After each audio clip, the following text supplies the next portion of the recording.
Wow.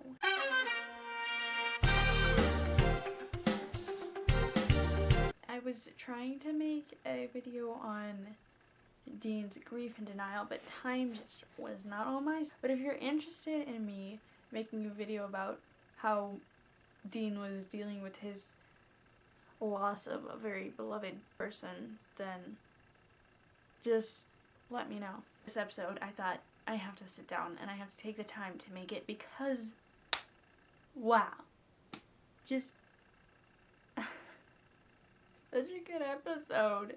Before we dive into this, I do have to talk a little bit about Dean's grief, because in order to fully grasp why this episode is so amazing, you have to take into consideration the episode immediately prior. We have this whole thing going on with death and thinking that he deserves to die. Oh, I should die because I couldn't save Cass. Oh, just so depressed. Oh, I have no life anymore. Like, he was literally willing to die.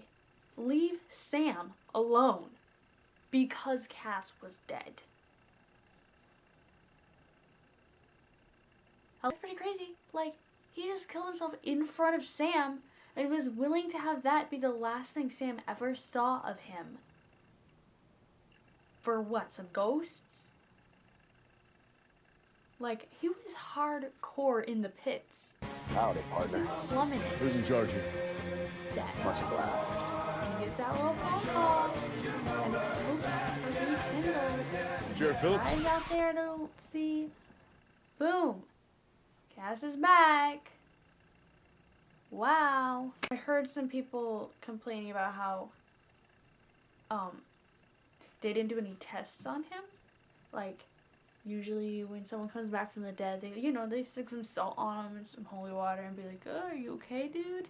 You really you? But they didn't do that this time. Now, maybe it's because they're so used to people actually coming back, but that's a little risky, and I feel like they still would. But I believe, just like when Bobby's wife died, he didn't care if she was a monster. He just wanted her back. In fact, he knew that she was a monster, and he just wanted to see her as much as he possibly could before her inevitable death. I feel like it's similar. Dean just really wanted Cass back. He wasn't gonna risk losing him again by just throwing some salt on him, you know? The hug. Welcome home, pal.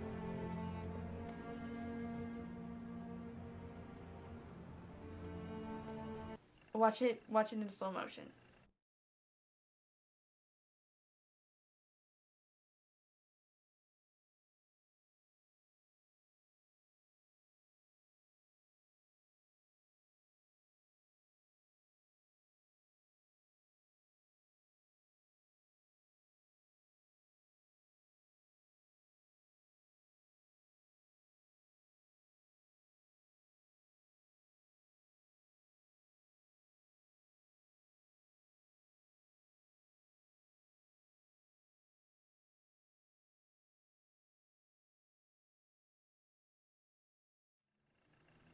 How they like kind of lean into each other. Sam is like, I don't know what to say, dude. And Dean's like, oh, I do. Welcome home, pal. He gives him a hug.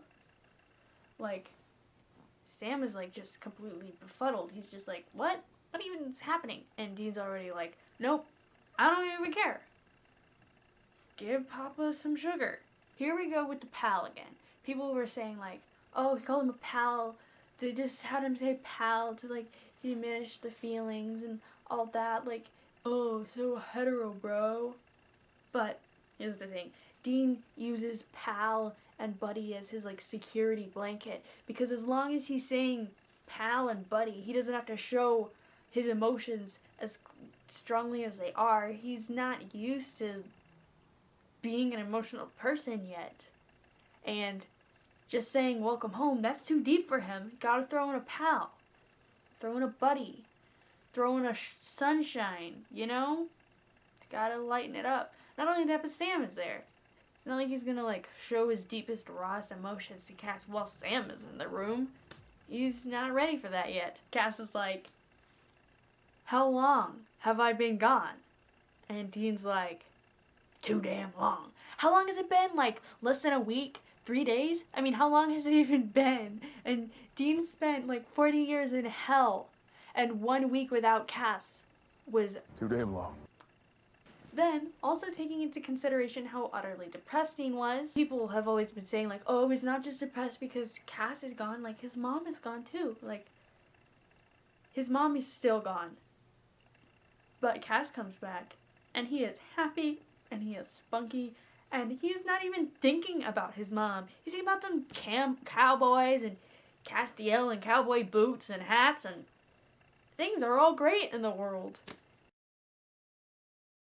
The case.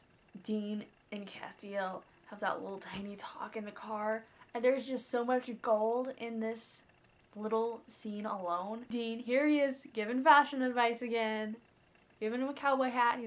You know he wants him to wear that cowboy hat for other reasons than just to fit in. He looks so great in that cowboy hat. Dean made him watch one of his favorite movies. They watched one of his favorite movies, probably together. When did this happen? Did this happen like just before the case? Or did this happen before? When was this? It's like a pinnacle moment when you're dating someone, getting to watch your favorite movies together. Like, and then Cass does like the voice. I'm your huckleberry. Yeah, exactly. Then they're in the hotel, and Jack is about to tell Dean something. Cass knows that he's an angry sleeper. He's just like, whoa, don't wake Dean up. I've tried it before. Don't wake him up. Dean has started to be even nicer to Jack, because now that Cass is back, he's not as angry, because part of the reason he was so mad was because he blamed Jack for taking Cass away. Now that Cass is back, some of his anger has simmered down. He still really doesn't know how to feel about him, but he's not like about to shoot him. It's been an amazing episode. Let me know how you feel about it and what your favorite scenes were. Did you like Castiel's new trench coat? His trench coat is so great. Oh my god, okay, I'm doing another video about that. And his hair is all ruffly again. Any more observations you've made about this episode? Let us know in the comments below.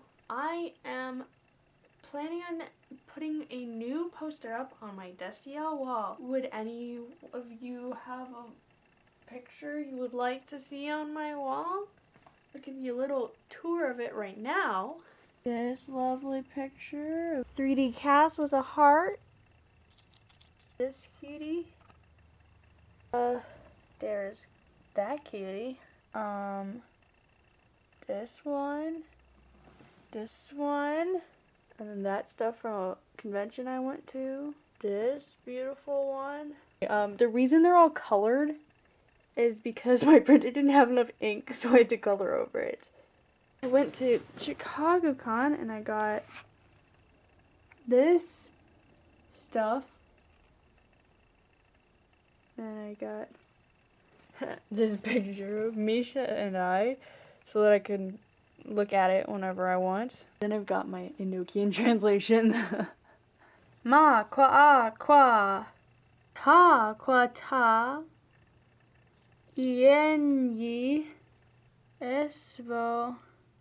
No idea what that little thing is. That's why there's a question mark. Whew, it's hard to translate the end. That's why only the top is translated. In need of some new Destiel stuff, because I've had this stuff up for like half a year and I need some more. Oh man, look at that face. Well, it's good to have you back, Cass. All right, follow my lead. We'll fit right in.